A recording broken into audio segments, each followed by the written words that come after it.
السلام علیکم ورحمۃ اللہ وبرکاتہ۔ امید ہے کہ آپ تمامی حضرات خیریت سے ہوں گے۔ قوم یہود ایک ایسی قوم ہے کہ جس پر اللہ تبارک و تعالیٰ نے دردناک عذاب نازل فرمایا اور اس قوم کے تمام نافرمان لوگوں کو بندر بنا دیا تھا۔ اب سوال یہ پیدا ہوتا ہے کہ اس قوم نے ایسا کیا گناہ کیا کہ اللہ تعالیٰ نے ان کو بندر بنا دیا تھا؟ جب قوم بندر بن گئی تو وہ کتنے دن زندہ رہے یا پھر آج بھی موجود ہیں؟ اور آج جو بندر پائے جاتے ہیں کیا یہ اسی قوم کی نسل سے ہیں جن کو اللہ تبارک و تعالیٰ نے بندر بنا دیا تھا؟ آج ہم اسی کے بارے میں جانیں گے، اس لیے حضرات ہماری ویڈیو کو آخر تک ضرور سنیے گا۔ دوستو، انسانوں کی بندر بننے کی ابتدا بنی اسرائیل قوم سے ہوئی تھی۔ یہ قوم ایلا نامی شہر میں رہتے تھے۔ ان کی تعداد روایتوں میں 90,000 سے زیادہ بتایا جاتا ہے۔ یہ قوم اللہ تعالیٰ کی فرمانبردار قوم تھی اور بڑی خوشحال زندگی گزار رہی تھی۔ اللہ تعالیٰ نے اس قوم کو بے شمار نعمتوں سے نوازا تھا۔ اس قوم پر اللہ تعالیٰ کے بے پناہ کرم نوازی تھی۔ یہ لوگ اپنی زندگی میں بہت خوش تھے۔ یہ قوم چونکہ سمندر کے کنارے پر رہتی تھی اور اللہ تبارک و تعالیٰ کا ان پر خاص کرم تھا، اس سمندر کے کنارے بے شمار مچھلیاں آتی تھی جن کو شکار کر کے یہ کاروبار کرتے تھے۔ یہ قوم بڑی خوشحال زندگی گزار رہی تھی۔ جب اللہ تبارک و تعالیٰ کی بے شمار نعمتیں ان کو ملنے لگی تو اللہ تبارک و تعالیٰ کی نافرمانی پر یہ قوم اتر آئی، اللہ تعالیٰ کی نافرمانی کرنے لگی۔ اب وہ وقت آ گیا جب اللہ تعالیٰ کو اس قوم کا امتحان لینا تھا، تو اللہ تعالیٰ نے اس قوم کا امتحان لینے کے لیے اپنے نبی کو حکم دیا، اے میرے نبی، اپنی قوم کو حکم دے دو کہ ہمارا فرمان سنا دو، ہفتے والے دن کوئی بھی شکار نہ کرے، یعنی سنیچر کے دن کوئی بھی شکار نہ کرے۔ اس دن کو عبادت کے لیے خاص بنا لو، اس دن ہماری عبادت کرنا۔ اگر کوئی بھی اس دن شکار کرے گا تو اس کو قتل کر دیا جائے گا۔ جب اللہ تبارک و تعالیٰ نے اس قوم پر ہفتے والے دن مچھلیوں کا شکار کرنا حرام فرما دیا، اسی دن سے اس قوم کی بربادی شروع ہو گئی۔ اللہ کے نبی نے اپنی قوم کو بتایا کہ اللہ تعالیٰ نے ہفتے والے دن مچھلیوں کے شکار کرنے کو حرام فرما دیا ہے، تو یہ سن کر وہ قوم بہت پریشان ہو گئی اور اپنے سروں کو پیٹنے لگی، کیونکہ ہفتے کا دن وہ دن تھا جس میں مچھلیاں بہت زیادہ مقدار میں آتی تھی اور خود بخود کنارے پر آ جاتی تھی۔ باقی دن نہ ہونے کے برابر، یعنی بہت ہی کم مچھلیاں پکڑی جاتی تھی۔ یہ قوم چونکہ مچھلیوں پر گزر بسر کرتی تھی، اسی وجہ سے یہ قوم اللہ تعالیٰ کے اس پیغام کو سن کر بہت پریشان ہو گئی تھی۔ انہیں کیا معلوم تھا کہ ان کو اللہ تعالیٰ کی طرف سے ایک آزمائش میں ڈال دیا گیا ہے، ان کا امتحان لیا جا رہا ہے۔ پھر حضرات شیطان نے ان کو ایک ایسا طریقہ بتایا کہ سمندر کے کنارے پر بڑے بڑے حوضوں کھود لیے جائیں اور ان حوضوں میں نالیاں بنا لو۔ جب ہفتے کے دن مچھلیاں آئیں گی تو وہ نالیوں کے ذریعے سے ان حوضوں میں آ جائیں گی، ان بڑے بڑے گڈھوں میں آ جائیں گی۔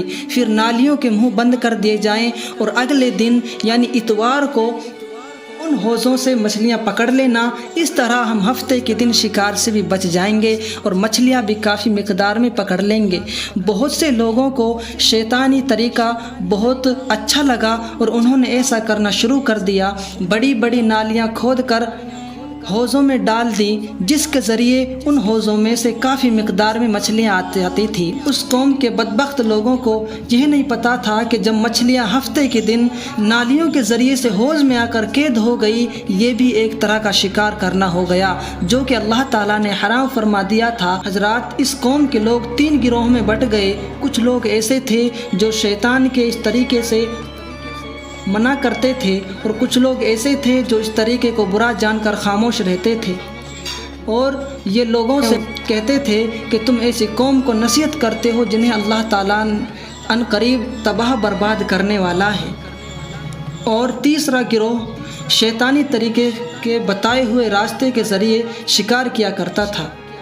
حضرات، یہ لوگ اللہ تعالیٰ کی کھلم کھلا نافرمانی کرنے لگے، ہفتے کے دن مچھلیاں شکار کرتے تھے اور کھایا کرتے تھے۔ حضرات، 40 یہ 70 سال تک اسی طرح شکار کر کے مچھلیاں کھاتے رہے، اللہ تعالیٰ کی نافرمانی کرتے رہے۔ پھر حضرت داؤد علیہ السلام کو نبوت کے عہدے پر فائز کر دیا گیا۔ حضرت داؤد علیہ السلام ان میں تشریف لائے۔ حضرت داؤد علیہ السلام نے ان نافرمانوں کو اللہ تعالیٰ کے عذاب سے ڈرایا کہ یہ اللہ تعالیٰ کی نافرمانی سے باز آ جاؤ ورنہ تمہیں تباہ و برباد کر دیا جائے گا۔ وہ لوگ پھر بھی کھلے عام شکار کرنے لگے تو حضرات وہ لوگ جو اس کو برا جانتے تھے انہوں نے اپنے اور ان نافرمانوں کے درمیان ایک ایسی دیوار کھڑی کر دی تھی، بیچ میں بہت اونچی دیوار کھڑی کر دی تھی۔ ایک طرف وہ لوگ رہتے تھے جنہوں نے نافرمانی کی اور دوسری طرف وہ لوگ رہتے تھے جو اسے برا جانتے تھے۔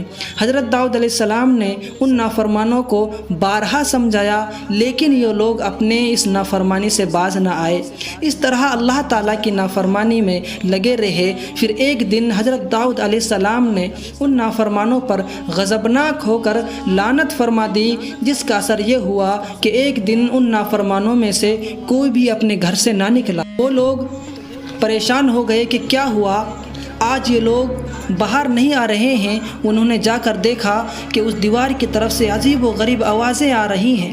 یہ منظر دیکھ کر وہ لوگ دیواروں پر چڑھ گئے تاکہ ان کے حالات معلوم کریں وہ کس حال میں ہیں۔ جب ان لوگوں نے ان نافرمانوں کو دیکھا کہ وہ سب کے سب بندر کی صورت میں بدل چکے تھے، اللہ تعالیٰ نے ان کی نافرمانی کی وجہ سے ان پر یہ دردناک عذاب نازل فرما دیا ہے کہ وہ سارے کے سارے بندر بن چکے تھے۔ ان لوگوں نے اس دروازے کو کھولا، دروازہ کھول کر جب وہ اندر آئے تو بندر بنے ہوئے لوگ اپنے رشتہ داروں کو پہچانتے تھے۔ ان کے بدن سے بدبو آنے لگی، ان کے بدن سے بدبو نکلنے لگی اور ان کے پاس آ کر وہ روتے تھے، ان کے کپڑوں کو سونگھتے تھے، زار و قطار روتے تھے لیکن وہ کچھ بول نہیں سکتے تھے۔ ان نافرمان لوگوں کی تعداد 70,000 بتائی جاتی ہے۔ قرآن شریف میں اللہ تبارک و تعالیٰ نے اس کا ذکر فرمایا ہے کہ بے شک ضرور تمہیں معلوم ہے تم میں کہ وہ جنہوں نے شرکسی کی ہم نے ان سے فرمایا کہ ہو جاؤ دھتکارے ہوئے بندر۔ حضرت داؤد علیہ السلام کے قوم کے وہ دوسرے لوگ جو اللہ تبارک و تعالیٰ کی نافرمانی سے بچے رہے تھے ان کی تعداد 12,000 بتائی جاتی ہے۔ وہ لوگ جو بندر بنے تھے وہ 3 دن تک زندہ رہے، نہ کچھ کھا سکتے تھے نہ کچھ پی سکتے تھے۔ 3 دن کے بعد وہ ہلاک ہو گئے۔ اور وہ لوگ جو شیطان کے طریقے سے باز رہے، جنہوں نے اللہ تعالیٰ کی نافرمانی نہیں کی، اللہ تعالیٰ نے ان کو سلامت رکھا۔ حضرات اب سوال یہ پیدا ہوتا ہے کہ آج جو یہ بندر دنیا میں پائے جاتے ہیں کیا یہ داؤد علیہ السلام کی قوم میں سے ہیں؟ تو اس کے متعلق حضور صلی اللہ تعالی وسلم کی بارگاہ میں سوال کیا گیا کہ آج کے بندر حضرت داؤد علیہ السلام کی قوم میں سے ہیں؟ تو پیارے آقا صلی اللہ تعالی وسلم نے ارشاد فرمایا، اللہ تبارک و تعالیٰ نے جس قوم پر عذاب بھیجا تھا، جن کی شکلوں کو مسخ کر دیا گیا تھا، وہ عذاب انہی پر ہوتا ہے جن پر یہ عذاب نازل ہوا تھا۔ اس کے بعد اللہ تعالیٰ نے ان لوگوں کو ہلاک فرما دیا، ان کی نسلوں کو برباد فرما دیا، ان کی نسلیں آگے نہیں بڑھتی تھی۔ لیکن کچھ لوگ یہ سوچتے ہیں کہ آج بندروں میں حضرت داؤد علیہ السلام کی قوم کے بندر پائے جاتے ہیں، جو آج کے جو بندر ہیں یہ اسی قوم کے بندر ہیں۔ لیکن حضرات دراصل یہ بات غلط ہے، ایسا ہرگز نہیں ہے۔ وہ لوگ صرف اور صرف 3 دن زندہ رہے، اس کے بعد وہ ہلاک ہو گئے۔ اللہ تعالیٰ نے ان لوگوں کو صفائے ہستی سے مٹا دیا۔